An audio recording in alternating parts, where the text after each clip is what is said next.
শেখ হাসিনা সরকারের যে পতনটা হয়েছে, এই পতনের অন্যতম কারণ হচ্ছে আমার কাছে মনে হয় উনি মানুষের উপর যে জুলুমটা করেছেন, যত অন্যায় করেছে, এর বিচার যদি করা শুরু হয়, বছর পার হলো বিচার শেষ হবে না যুবক ভাইরা, ঠিক কিনা বলেন? শেখ হাসিনার পতনের অন্যতম কারণ আমার কাছে মনে হয় উনি আমাদের গ্রহণযোগ্য শ্রদ্ধেয় আলেম আল্লামা দেওয়ান সাঈদী সাহেবকে যে কষ্ট দিয়েছেন,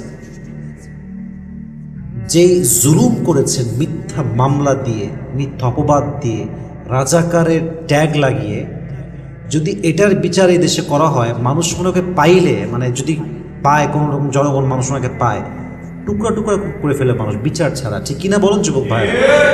মানে আইন লাগবে না, বিচার লাগবে না, এরকম একটা অবস্থা দেশে আমাদের চলতেছে। বাট আমরা চাই যে এদেশের কোনো আলেম যেন নেক্সট ডে জুলুমের শিকার না হয়।